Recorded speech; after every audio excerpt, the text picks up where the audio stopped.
ஜனவரி 20, 2009 கர்நாடகா மாநிலம் பெங்களூரை சேர்ந்த police commissioner அன்றைய தினம் ஒரு முக்கியமான மீட்டிங் ஒன்ன கூப்பிட்டிருந்தாரு.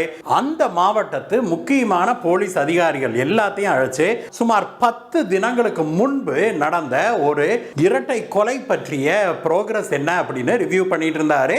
போலீஸ் கமிஷனர் பெங்களூர் நகரத்தின் மைய பகுதியில் நடந்த அந்த இரட்டை கொலை நடந்து 10 நாள் ஆகியுமே எந்த விதமான முன்னேற்றமும் இல்லை அந்த கேஸ்ல. அதனால போலீஸ் கமிஷனர் அப்பொழுது சூடாகவே காணப்பட்டாரு. அந்த சமயத்தில் அந்த கான்ஃபரன்ஸ் ரூமுக்குள்ள கதவை தட்டிட்டு அவசரமாக ஓடி வந்தாரு ஒரு போலீஸ் அதிகாரி. அவர் நேராக வந்து போலீஸ் கமிஷனரிடம் ஏதோ ஒரு விஷயத்தை சொன்னாரு. அதை கேட்ட போலீஸ் கமிஷனர் அதிர்ந்து போறாரு. என்ன விஷயம் அப்படின்னா, பெங்களூருடைய மைய பகுதியில் அமைஞ்சிருந்த ஜெயாநகர் டி பிளாக்ல ஒரு சம்பவம் ஒன்று நடந்திருக்குது. அதுல 3 பெண்கள் கொலை செய்யப்பட்டிருக்கிறாங்க அப்படிங்கிற தகவல் தங்களுக்கு வயர்லெஸ் மூலமாக வந்ததாக அந்த போலீஸ் அதிகாரி வந்து சொல்றாரு. அந்த கொலை நடந்த வீடு இருக்குது இல்லையா, அது வந்து இன்ஃபோசிஸ் நாராயணமூர்த்தி அவர்களுடைய வீட்டுக்கு அருகாமையில நடந்திருக்குது அப்படிங்கிற விஷயத்தை கேள்விப்பட்டு போலீஸ் அதிகாரிகள் அனைவரும் அதிர்ந்து போறாங்க. உடனடியாக போலீஸ் கமிஷனரே வண்டி எடுத்துக்கிட்டு வேகமாக சம்பவ இடத்துக்கு போறாரு. ஏற்கனவே 10 நாளைக்கு முன்னாடி நடந்த இரட்டை கொலைக்கு ஒரு துப்பும் கிடைக்கல, அதற்குள்ளாக ஒரு ட்ரிபிள் மர்டரா, 3 பேர் கொலையா அப்படின்னு பயங்கர டென்ஷனாகவே போறாரு போலீஸ் கமிஷனர் சங்கர் மகாதேவ் பிடரி. போலீசார் அங்க போய் பார்த்தபோது வீட்டுடைய கதவு திறந்திருக்கிறத பார்க்கறாங்க. உள்ளுக்குள்ள போன போது அங்க ஹால்லையே 3 பெண்கள் பயங்கர கொடூரமாக கொலை செய்யப்பட்டு கிடக்கிறத பார்க்கறாங்க. முன்னாடி சோஃபாக்கு பக்கத்திலேயே 80 வயதான சத்யபாமா அவர்களை கொண்டு போட்டிருந்திருக்கிறாங்க. அவர் சோஃபாவிலே சாஞ்சு கிடந்தாரு. அவருடைய தலையில பலத்த அடிபட்டு இருக்கிறத பார்க்கறாங்க. அதுக்கு பக்கத்திலேயே ஒரு பெரிய தேங்காய் கிடக்கிறத பார்த்த உடனேயே தேங்காயை தூக்கி அவருடைய தலையில போட்டு அடிச்சு கொண்டிருக்கிறாங்க அப்படிங்கிற தெரிய வருது போலீஸ்காரங்க. அவருடைய உடல்ல இருந்து ஒரு சில அடிகள் தள்ளி சத்யபாமாவுடைய மகளான 58 வயதான விஜயலட்சுமியுடைய உடல் கிடக்கிறத பார்க்கறாங்க. அவருடைய தலையும் பயங்கரமாக சிதைந்திருக்கிறத போலீசார் பார்க்கறாங்க. அதற்கு பிறகு போலீசார் திரும்பி பார்த்தால் முன்னாடி என்ட்ரன்ஸ் வந்து இல்லையா, என்ட்ரன்ஸ் வாசல் கதவுக்கு கொஞ்சம் தள்ளி பின்னால இன்னொரு உடல் கிடக்கிறத பார்க்கறாங்க. அது வேற யாரும் இல்லை, அந்த சத்யபாமா அம்மாவுடைய மருமகளான 45 வயதான ஜெயஸ்ரீயோட உடல் தான் கிடக்கிறத பார்க்கறாங்க. ஜெயஸ்ரீயுடைய தலையும் பயங்கர கோரமாக குலைத்து சிதைக்கப்பட்டிருந்ததை போலீசார் கவனிக்கிறாங்க. அக்கம் பக்கத்துக்காரங்க கிட்ட விசாரித்த போது சத்யபாமா அம்மா அங்கதான் குடியிருந்தாங்க அப்படின்னும், அவருடைய மகள் ஒரு பள்ளியில ஆசிரியராக வேலை பார்த்து வந்தாங்க அப்படின்னும், அவங்களுடைய மகன் சமீபத்தில் தான் இறந்து போனாரு அப்படின்னும், அதை தொடர்ந்து அவருடைய மருமகளும் அவருடைய பேரனும் அவங்க கூடவே குடியிருக்கிறாங்க அப்படிங்கிற விஷயமும் தெரிய வருது. அவருடைய 13 வயது பேரன் பள்ளிக்கு போயிருக்கிறான், அந்த பையன் இன்னும் ரிட்டர்ன் வரல அப்படிங்கிற விஷயம் போலீசாருக்கு தெரிய வருது. போலீசார் வீட்டை ஆராய்ந்து பார்த்தபோது வீட்டில் உள்ளுக்குள்ள ரூம்ல இருந்த பீரோ திறந்து கிடந்திருக்குது. உள்ளுக்குள்ள உள்ரா வரைக்கும் எல்லாம் திறந்து கிடந்திருக்குது. வீட்டில் எந்த விதமான நகையோ பணமோ எதுவுமே இல்லை அப்படிங்கிற தெரிய வருது. அதே மாதிரி இந்த 3 பெண்களும் அணிந்திருந்த நகைகள் எதுவுமே அவங்க உடல்ல இல்ல. தோடு, மூக்குத்தி, செயின், வளையல் அப்படின்னு எந்த நகையுமே இல்லாததால இது யாரோ கொள்ளையடிச்சிட்டு போறவங்க இந்த 3 பெண்களையும் கொன்னு விட்டு கொள்ளையடிச்சிட்டு போயிருக்கிறாங்க அப்படின்னு போலீசார் முதல்ல கருதுறாங்க. அது மட்டும் இல்ல, வேற ஏதாவது காணாம போயிருக்குதா அப்படின்னு போலீசார் தேடிய போது இந்த 3 பெண்களுடைய கைபேசியுமே காணாம போயிருக்கிறது போலீசாருக்கு தெரிய வருது. உடனடியாக ஃபாரன்சிக் டீமை வரவழைச்சு போலீசார் அந்த வீட்டை அணுவாக சோதனை செய்யறாங்க. கொலையாளி யார் அப்படிங்கிற பற்றி ஏதாவது துப்பு கிடைக்குமா, ஏதாவது தடயங்களை விட்டுட்டு போயிருக்கிறாங்களா அப்படின்னு சொல்லி போலீசார் அணுவாக ஆராய்ந்தும் கூட எந்த விதமான துப்புமே கிடைக்கவில்லை. போலீசார் விழிபிதுங்கி நிற்கிறாங்க. அந்த சமயத்தில் தான் அந்த ஃபாரன்சிக் டீமை சேர்ந்த ஒருத்தர் ஒரு சின்ன ஸ்கிரிப்ளிங் பேட் இருக்கும் இல்லையா, அதை தூக்கிக்கிட்டு ஓடி வர்றாரு கமிஷனர் கிட்ட. அவர் என்ன சொல்றாருன்னா, சார் லேண்ட்லைன் ஃபோன் இருக்குது இல்லையா, அதுக்கு பக்கத்துல இந்த ஸ்கிரிப்ளிங் பேடை வச்சிருந்தாங்க சார். இதுல மேல பென்சில்ல ஒரு நம்பர் எழுதப்பட்டிருக்குது அப்படின்னு சொல்லவே உடனடியாக கமிஷனர் அந்த நம்பர் யாருதுன்னு கண்டுபிடிக்கப்பா, அவரை கூட்டிட்டு வாங்க அப்படின்னு சொல்றாரு. உடனடியாக போலீசார் அந்த நம்பருக்கு அழைக்கிறாங்க. அந்த நம்பருக்கு அழைத்த போது அது ஒரு ஈவென்ட் மேனேஜ்மெண்ட் கம்பெனியில் வேலை செய்யறவருடைய ஒரு நம்பர் அப்படிங்கிறது தெரிய வருது. அவரை அழைத்து போலீசார் விசாரித்த போது, சார் சத்யபாமா பாட்டி இருக்காங்களாங்க சார், அவங்களோட பேரனுக்கு பூநூல் விழா நடத்துறதாக இருந்தது. உபநயனம்னு சொல்லுவாங்க இல்லையா, அந்த பூநூல் விழா தான் அவர் குறிப்பிடுறாரு. பூநூல் விழா நடத்துறதுக்காக ஏற்பாடுகள் நடந்து கொண்டிருக்குதுங்க சார். அது சம்பந்தமா தான் என்னை கூப்பிட்டுருந்தாங்க. அந்த விழாவுக்கான பத்திரிகை அடிக்கிறதுக்கு தான் என்னை கூப்பிட்டுருந்தாங்க சார். அதற்காக நான் அவங்க வீட்டுக்கு போயிட்டு தான் சார் வந்தேன் அப்படின்னு இவர் சொன்னார். எப்ப போனீங்க என்ன ஏதுன்னு கேட்டபோது அவர் சம்பவம் நடந்ததாக கருதப்படுகிற ஒரு மணி நேரம் முன்பாக அங்கு சென்று வந்ததாக அவர் சொல்றாரு. உடனடியாக அவரிடம் தீவிரமான விசாரணையை மேற்கொள்றாங்க போலீஸ்காரங்க. அங்க வீட்டுக்கு போனீங்களா, யார் யாரெல்லாம் இருந்தாங்க, என்ன பேசுனீங்க, எது எல்லாம் டீடைல்ஸ் கேட்கிறாரு. அவரும் இந்த அம்மா 3 பேர் இருந்தாங்க சார், என்கிட்ட பத்திரிகை பத்தின டீடைல்ஸ்லாம் கேட்டாங்க, பிடிச்சாங்க அப்படின்லாம் சொன்னவர். அதற்கு பிறகு சாவகாசமாக, சார் அவங்க வீட்டில் நான் போனப்போ இன்னொருத்தர் இருந்தாருங்க சார், ஒரு 40-45 வயசு மதிக்கத்தக்க ஒரு ஆடவர் இருந்தாரு. அவர் இவங்களுக்கு வேணுங்கிறதெல்லாம் வேலை செஞ்சுக்கிட்டு இருந்தாருங்க சார் வீட்டில் அப்படின்னு சொல்றாங்க. இந்த துப்பு கிடைத்த உடனே போலீசார் அவங்க வீட்டுக்கு, சத்யபாமா அம்மா வீட்டுக்கு அந்த சமயத்தில் யார் வந்தாங்க அப்படின்னு சொல்லி தெரிஞ்சுக்கிறதுக்காக அக்கம் பக்கத்து வீட்டில் விசாரிக்கிறாங்க. யாராவது ரெகுலராக வருவாங்களா போவாங்களா, இப்படி ஒரு 40-45 வயது மதிக்கத்தக்க ஒரு ஆள் யாராவது வருவாங்களா அப்படின்னு போலீசார் விசாரிக்கிறாங்க. வீட்டுக்கு வந்த அந்த மர்ம ஆசாமி யாரு அப்படின்னு போலீசார் அக்கம் பக்கத்தில் விசாரித்த போது அவங்க என்ன சொல்றாங்கன்னா, சார் ஆமாங்க சார், அவங்க வீட்டுக்கு ஒருத்தர் ஒரு 40-45 வயசு மதிக்கத்தக்க ஒருத்தர் அப்பப்போ வருவாருங்க சார். இவங்க இருக்காங்க இல்லையா, இந்த ஜெயஸ்ரீ, அவங்க முதல்ல நேஷனல் டெக்ஸ்டைல் கார்பரேஷன் கம்பெனியில் வேலைக்கு இருந்தாங்க சார். அதுக்கப்புறம் அவங்க வாலண்டரி ரிட்டையர்மெண்ட் வாங்கிட்டு ஒரு அக்ரி பிஸ்னஸ் பண்ணிட்டு இருக்கிறாங்க. அது ஒரு MLM மாதிரியான அக்ரி பிஸ்னஸ் கம்பெனிங்க சார். வித்து கொடுக்கறது, கீழே ஆளை சேர்த்துக்கிறது, அதில் கமிஷன் வாங்குறது அப்படிங்கிற மாதிரியான ஒரு கம்பெனி. அந்த நிறுவனத்தில் ஜெயஸ்ரீ வேலை செய்கிறாங்க சார் அப்படின்னு சொல்றாங்க. அந்த வகையில் அந்த நிறுவனத்தில் இவங்க கூட வேலை செய்கிற யாரோ ஒருத்தர் அடிக்கடி அப்பப்போ வீட்டுக்கு வருவாங்க சார். அவர் இவங்களுக்கு வீட்டு வேலையெல்லாம் செஞ்சு கொடுக்கறதெல்லாம் நாங்கள் பார்த்துருக்குறோம். சின்ன சின்ன உதவிகளை செய்வாருங்க சார். கடைக்கு போய் வாங்கிட்டு வர்றது, ஒரு ரேஷன் கடைக்கு போகிறது, வீட்டில் எதையாவது எடுத்து வைக்கணும் பிடிக்கணும்னா அவரை கூப்பிடுவாங்க சார். அவர் அப்பப்போ வர்றதை நாங்கள் பார்த்துருக்குறோம் அப்படின்னு சொல்கிறாங்க. ஆனால் யாருக்குமே அவர் யார், அவருடைய பேர் என்ன, அவர் எந்த ஏரியாவை சேர்ந்தவர் அப்படிங்கிற மாதிரியான எந்த டீட்டெயில்ஸுமே தெரியலை. அதனால் போலீஸார் இந்த ஜெயஸ்ரீயோட ஃபோன் நம்பரை பிடிச்சிட்டா இந்த ஆளை பிடிச்சிடலாம், எப்படியும் ஃபோன் பண்ணி தானே வர சொல்லியிருப்பாங்க அப்படின்னு இந்த ஃபோனை ட்ராக் பண்ணுறதுக்கான முயற்சிகளில் ஈடுபடுறாங்க. ஆனால் இந்த கொள்ளையை நடத்திய கொலைகாரனும் இந்த சம்பவம் நடந்த உடனேயே 3 பெண்களுடைய ஃபோனையும் சுவிட்ச் ஆஃப் பண்ணிட்டான் அப்படிங்கிறத போலீஸார் உணர்றாங்க.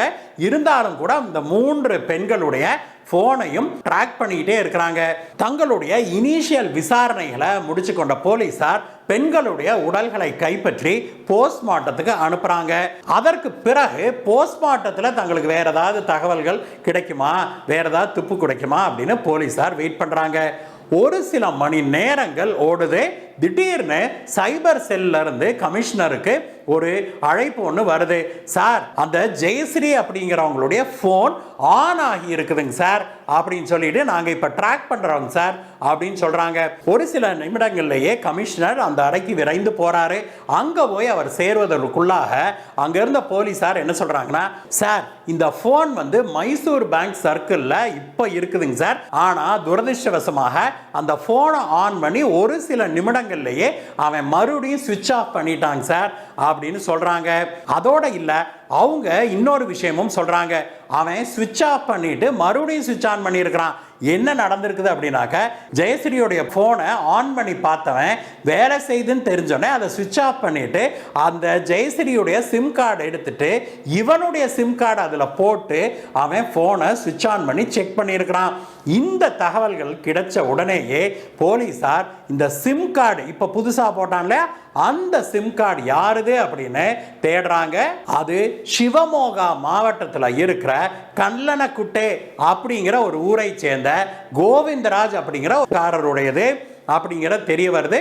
உடனடியாக போலீசாருடைய ஒரு டீம் அங்க கல்லணக்கோட்டைக்கு விரைந்து போறாங்க. அங்க போய் பார்த்தபோது வீடு பூட்டி இருந்திருக்குது. இவன் தான் போனை சுவிட்ச் ஆஃப் பண்ணிட்டான் இல்லையா, அதனால எங்க இருக்கிறான் அப்படின்னு போலீசாரால கண்டுபிடிக்க முடியல. இருந்தாலும் கூட சைபர் செல் உஷாராக வெயிட் பண்ணிக்கிட்டே இருக்கிறாங்க. எப்பயாவது இவன் ஆன் பண்ணானா எங்க இருக்கிறான்னு பார்த்து உடனடியாக பிடிச்சிடலாம் அப்படின்னு இன்னொரு டீமும் ரெடியாகவே வெயிட் பண்ணிட்டு இருந்தாங்க. மறுநாள் காலையில அந்த போன் திடீர்னு சுவிட்ச் ஆன் ஆகுது. அந்த சமயத்தில் உடனடியாக போலீசார் அது எங்க இருக்குதுன்னு ட்ராக் பண்ணா அது பீன்யா அப்படிங்கிற ஒரு ஊர்ல இருக்கிறதாக தெரியுது. உடனடியாக போலீசார் அங்க கிளம்புறாங்க. கிட்டத்தட்ட 100 கிலோமீட்டர் தள்ளி இருக்கிற அந்த கிராமத்தை நோக்கி விரைந்து போறாங்க போலீஸ்காரங்க. ஆனால் துரதிர்ஷ்டவசமாக ஒரு சில நிமிடங்கள்லேயே அந்த போன் மீண்டும் சுவிட்ச் ஆஃப் ஆகுது. போலீசாரோ பீன்யால போய் எங்க தேடுறதுன்னு தெரியாம விழி பிதுங்கி நிக்கிறாங்க. மீண்டும் பேக் டு ஸ்கொயர் ஒன் அப்படிங்கிற மாதிரி போலீசார் போன் டிராக்கிங்கை ஆன் பண்ணிக்கிட்டு காத்திருக்க தொடங்குறாங்க. அன்றைக்கு இரவே போன் மீண்டும் சுவிட்ச் ஆஃப் ஆகுது. அது எங்கன்னா கட்டியில் அப்படிங்கிற இன்னொரு கிராமத்தில் அது சுவிட்ச் ஆன் ஆகிறது தெரியுது. கட்டியில் அப்படிங்கிறது இவனுடைய சொந்த ஊர் அப்படிங்கிறது போலீசாருக்கு தெரிய வருது. உடனடியாக போலீசார் அங்கே விரைந்து போகிறாங்க. அங்கே வச்சு இந்த கோவிந்தராஜ கையும் களவுமாக பிடிக்கிறாங்க. அவனை பிடித்த போது அவன் கையில் எந்த விதமான நகையோ பணமோ எதுவுமே இல்லாததை கண்டு ஆச்சரியப்படுறாங்க போலீஸ்காரங்க. என்னடா விஷயம் அப்படின்னா, இவன் இதற்கு முன்னாடி போனா இல்லையா அந்த ஊருக்கு போய் அங்க கொஞ்சம் நகையை வித்திருக்கிறான். அந்த பணத்தை வாங்கிட்டு வந்து தன்னுடைய மச்சினிச்சிக்கு ஒரு விலை உயர்ந்த சேலை ஒன்றை வாங்கி கொடுத்துருக்கிறான் பாருங்க. அதுபோக அவளுக்கு மேலும் கொஞ்சம் பணத்தையும் கொடுத்துட்டு அதற்கு பிறகு சிவமோகா மாவட்டத்தில் இருந்த வேறொரு ஊருக்கு போய் அங்க கொஞ்சம் நகையை வித்துவிட்டு அந்த பணத்தை எடுத்துக்கிட்டு தன்னுடைய உறவினர் ஒருத்தர்கிட்ட அந்த பணத்தை கொடுத்து வச்சுட்டு மீண்டும் தன்னுடைய சொந்த கிராமத்துக்கு வெறுங்கையை வீசிக்கிட்டு வந்திருக்கிறான். இவன் ஊருக்குள்ள வெறுங்கையை வீசிக்கிட்டு வந்தா யாருக்குமே எதுவுமே தெரியாது அப்படிங்கிற நினைப்போட தான் இவன் வந்திருக்கான். ஆனால் அந்த சமயத்தில் அவனுக்காக அங்கே காத்திருந்த போலீசார் அவனை லபேக்குன்னு தூக்கிட்டு வர்றாங்க. இங்க வந்து உள்ளதள்ளி முட்டிக்கு முட்டி தட்டி அவனை கிட்டுக்கு பிடி விசாரணைக்கு ஆளாக்குறாங்க. போலீசாருடைய கிட்டுக்கு பிடி விசாரணையுடைய தீவிரத்தை தாங்க முடியாத கோவிந்தராஜே நடந்த உண்மைகளை எல்லாம் சொல்றான். அவன் என்ன சொல்றான், சார் இந்த ஜெயஸ்ரீ அம்மா இருக்கிறாங்களேங்க சார், அவங்களுடைய ஆஃபீஸுக்கு பக்கத்தில் இருக்கிற ஒரு சின்ன ஹோட்டலில் நான் வேலை செய்கிறேன். அந்த ஹோட்டலுக்கு ஜெயஸ்ரீ அம்மா அடிக்கடி அவங்களுடைய மகனை கூட்டிக்கிட்டு சாப்பிட வருவாங்க. அந்த வகையில் அவங்களோட எனக்கு நல்ல பரிச்சயம் ஏற்பட்டது. அப்புறம் என்னுடைய பண கஷ்டத்தை எல்லாம் நான் அவங்ககிட்ட புலம்பி தீர்த்தேன். அந்த சமயத்தில் தான் அவங்க இந்த மாதிரி அக்ரி பிஸ்னஸ் ஒன்று இருக்குது MLM ஸ்டைலு, அதை செஞ்சால் உனக்கு நல்ல காசு கிடைக்கும்பா அப்படின்னு சொல்லவே நானும் அந்த அக்ரி பிஸ்னஸில் பார்ட் டைமாக அவங்களுக்கு கீழே டவுன்லைனில் சேர்ந்தேன். அதனால் அவ்வப்போது ஜெயஸ்ரீ அம்மாவை சந்திக்கிறதும் அவங்க வீட்டுக்கு வந்து வேணுங்கிற வேலைகளை செய்து கொடுக்கறதுமாக நான் இருந்தேன். அப்படித்தாங்க சார் இப்போ ஒரு 5-6 நாளைக்கு முன்னாடி நான் வீட்டுக்கு வந்தபோது அவங்க வீட்டில் நான் ஆஸ் யூஷுவல் சில வேலைகளை செய்து கொடுத்துக்கிட்டு இருந்தேன். அந்த சமயத்தில் தான் அவங்க உபநயனத்துக்கு ஏற்பாடுகளை செய்து கொண்டிருந்தாங்க. அதுக்கு மண்டபம் ஃபிக்ஸ் பண்ணுறதுக்காக ஒருத்தர் அழைச்சிருந்துருக்கிறாங்க. அவர் வந்திருக்கிறாரு. நானும் ஹாலில் இருந்து தான் வேலை செஞ்சுக்கிட்டு இருந்தேன். அந்த சமயத்தில் அந்த மண்டபத்துக்கு அட்வான்ஸ் கொடுக்கறதுக்காக இவங்க உள்ள போய் பீரோ திறந்து பணம் எடுத்துட்டு வர பார்த்தேன். நான் நின்ன இடத்துல இருந்து பார்த்தா ரூம்குள்ள இருக்கிற பீரோவும் தெளிவாக தெரிஞ்சது. அதை அவங்க திறந்து எடுத்த போது பீரோவுக்குள்ள கொஞ்சம் நகையெல்லாம் இருக்கிறது என் கண்ணில் பட்டுது.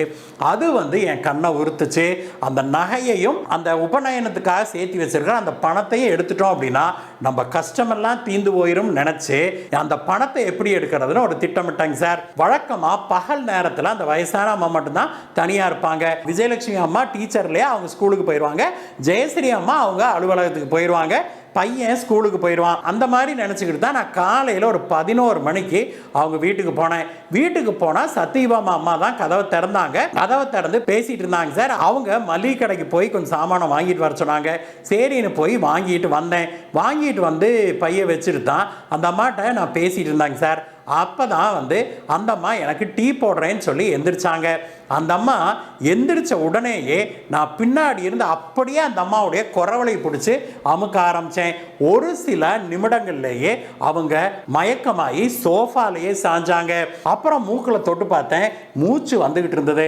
இந்த அம்மா உயிரோடு இருந்தால் நம்மளை காட்டி கொடுத்துரும் அப்படின்னு சொல்லிட்டு இந்த கடைக்கு போய் மளிகை கடைக்கு போய் சாமானம் வாங்கி வந்தேன் இல்லையா, அந்த பைக்குள்ளே ஒரு தேங்காய் இருந்ததுங்க சார். அந்த தேங்காயவே எடுத்து அந்த அம்மா மண்டையிலேயே 2 போடு போட்டேன். அங்கேயே அந்த அம்மா அப்படியே சத்தம் கூட போடாமல் அப்படியே அமைதியாக அந்த அம்மா உசர விட்டாங்க. அந்த அம்மா போட்டிருந்த தோடு, செயின், வளையல் எல்லாத்தையும் நான் கழட்டிக்கிட்டு இருந்தேன். அதையெல்லாம் கழட்டிக்கிட்டு இருந்த போது தான் எனக்கு திடீர்னு பயங்கரமான அதிர்ச்சி. என்னடான்னா பெட்ரூம்குள்ளே இருந்து விஜயலட்சுமி அம்மா எந்திரிச்சு வர்றாங்க அறத்தூக்கமா. அன்னைக்கு உடம்பு சரியில்லைன்னு இந்த அம்மா பள்ளிக்கு போகாமல் வீட்டில் இருந்திருக்கிறாங்க. எனக்கு இது தெரியல. வெளியில் வந்தவங்க என்னடா பண்ண ஏதுடா பண்ணேன்னு கேட்க ஆரம்பிச்சோன்னே எனக்கு என்ன பண்ணுறதுன்னே தெரியலைங்க சார். அதே தேங்காய் எடுத்து அந்த அம்மா மண்டையிலே 4 போடு போட்டேன். அந்த அம்மாவை அங்கேயே சுருண்டு விழுந்துருச்சு. அந்த அம்மா இடுப்பில் சொருகி இருந்த சாவி எடுத்துக்கிட்டு போய் பீரோவை திறந்து உள்ளே இருந்த பணம், நகை எல்லாத்தையும் எடுத்துக்கிட்டேன். எல்லாத்தையும் எடுத்துட்டு கரெக்டாக வெளியில் வர்றேன். வெளியில் வர சமயத்தில் கதவை திறந்துக்கிட்டு ஜெயஸ்ரீ அம்மா வீட்டுக்குள்ளே வர்றாங்க. ஏன் நேரம் பார்த்தீங்களா, அன்னைக்குன்னு பார்த்து அந்த அம்மா தலைவலின்னு வேலைக்கு லீவ் போட்டுவிட்டு பாதியில் திரும்பி வந்திருக்கிறாங்க. அந்த அம்மாவை பார்த்தோன்னே எனக்கு பயங்கர அதிர்ச்சி. அந்த அம்மா வீட்டுக்குள்ளே அவங்க அம்மாவும் விஜயலட்சுமி அம்மாவும் கிடக்கிறத பார்த்தோன்னே வாழ் கத்த ஆரம்பித்தாங்க. அவங்க வாயை திறந்தாங்களோ இல்லையோ அப்படியே அவங்க மேலே பாஞ்சு குறவழியை நெரிச்சேன். ஒரு சில நிமிடங்களில் மயக்கம் போட்டு விழுந்தாங்க சார். அதற்கு பிறகு மீண்டும் அதே தேங்காய் எடுத்தாந்து அவங்க மண்டையிலேயே போட்டு அவங்கள கொலை செய்தேன். அதற்கு பிறகு கதவை வெளியில தாள் போட்டுட்டு அங்கிருந்து கிளம்பி போயிட்டேன் அப்படின்னு சொல்லி சொல்றான். நடந்த உண்மைகளை எல்லாம் இவன் கொஞ்சம் கூட சலனமே இல்லாம போலீசாரிடம் ஒப்பிக்கிறான். உடனடியாக போலீசார் இவனை பிடிச்சு ஜெயிலில் தள்ளுறாங்க. இவன் மேல 3 கொலைகளை செய்ததற்கும் கொள்ளையடித்ததற்கும் திலக் நகர் போலீசார் வழக்கு பதிஞ்சு இவனை உள்ள தள்ளுறாங்க. ஜூலை 21, 2014 பெங்களூரு விரைவு நீதிமன்றம் 3 கொலைகளை செய்த இந்த கோவிந்தராஜுக்கு மரண தண்டனை வழங்கி தீர்ப்பளிச்சது. இந்த வீடியோவை பற்றிய உங்களுடைய கருத்துக்களை சொல்லுங்கள் நண்பர்களே. மீண்டும் உங்களை வேற வீடியோ சந்திக்கிறேன். Bye bye.